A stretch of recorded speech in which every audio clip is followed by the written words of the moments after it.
Okay, so this is a demo of using the Madam 3 to perform the ECEN 215 lab procedure 6.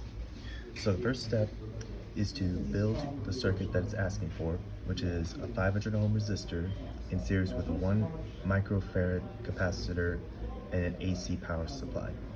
That's what we have right here.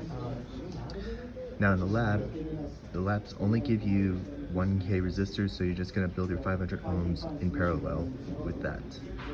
And there's your microfarad capacitor right here.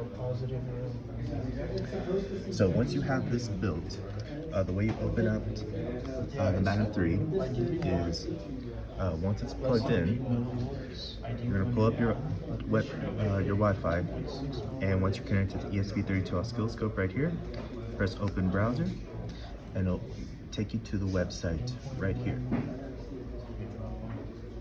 Okay, now the first step in this lab is you're going to initially build your power source using an AC sine wave, frequency of 1 hertz, phase shift 0, offset 0, amplitude of 2 volts. So once you have that built in,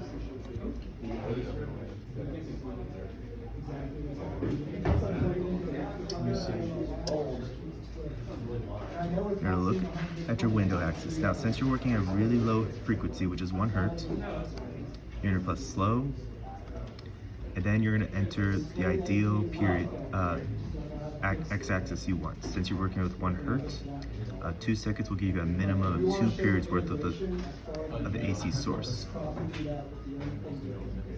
And there you go. So once you have your ideal x-axis input, you're going to scroll down here, press pause, so you can pause your waveform, and then you can set your cursors in order to measure.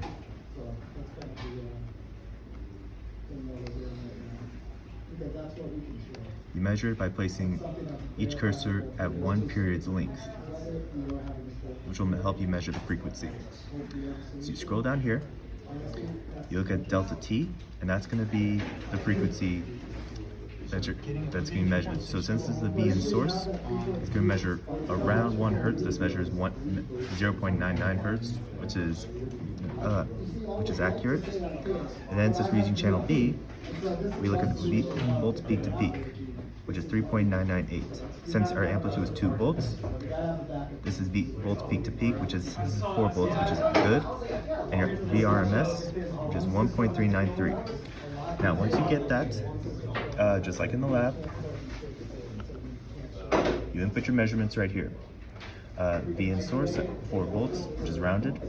And then we're going to look at V out. So the way you measure V out is you're going to move your probe in order to measure the capacitor. So right now we have our oscilloscope set between the 2 nodes of the capacitor. So we go back over here.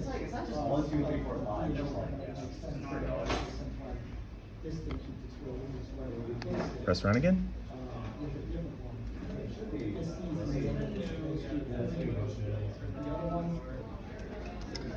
That's my bad. This came apart.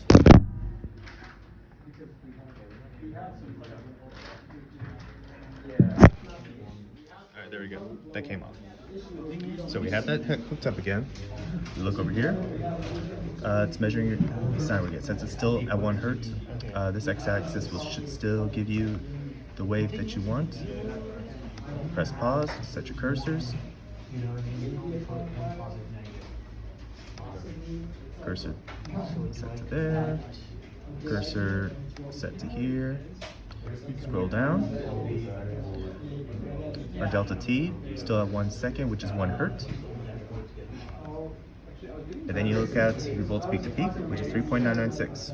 So you enter what you found right over here, which is around 3.99. And then you can do your math to find your gain, V out over V in, which is 0.9975. So to complete this lab, you have to continue by changing the frequency input from 1 hertz all the way to 1200. So to make this simpler, let's just do 2 more, one at 300, one at 1200. So we're going to change it to 300.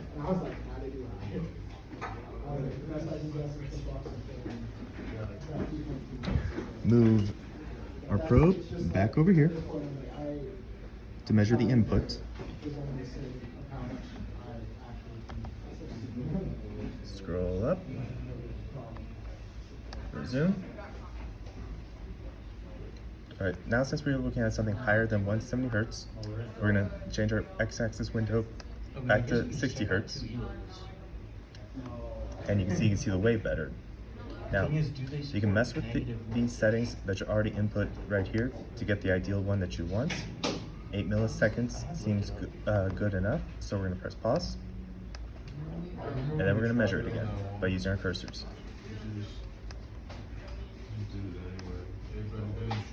So our cursors are set. Delta T reads 301 Hertz, which is what our input is. And our V volts peak to peak, it's around 4 volts, which is good. So we're going to scroll back up. And now we're going to measure the capacitor. So we move our probe back over here.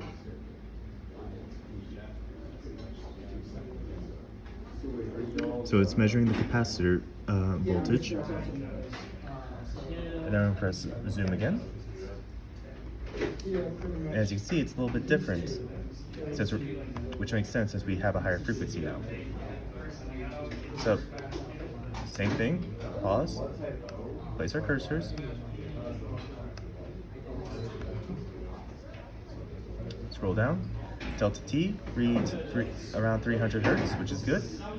Volts peak to peak, that's 2.698. So we take that, input it here, and then we can find V out over Vin, which is around 0.671. Okay. Now, the last one, we'll do 1200 Hertz.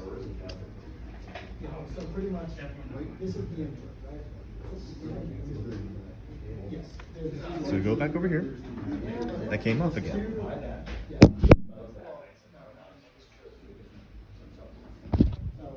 So we go back over here.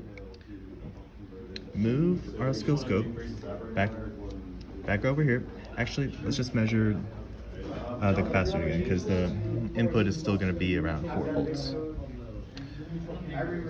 So we go back over here. Press resume. Okay, so since we're at 1200, it's a higher frequency, so you're going to see a lot more right here. So we can adjust that to make it easier to read. 4 milliseconds looks good. So we're going to press pause. Okay, set our cursors.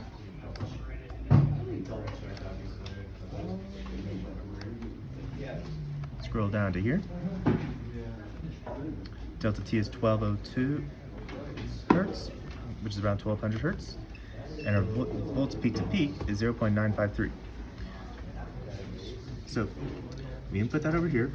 When we did this lab previously, we got 1.115. So let's change that to make it accurate. Equals. Okay. Now, if you continue this all the way down to 1 Hertz to 1200 Hertz, you'll see that the gain is gradually decreasing the higher you input the frequency, which is what this lab is trying to teach you. And that is lab 6.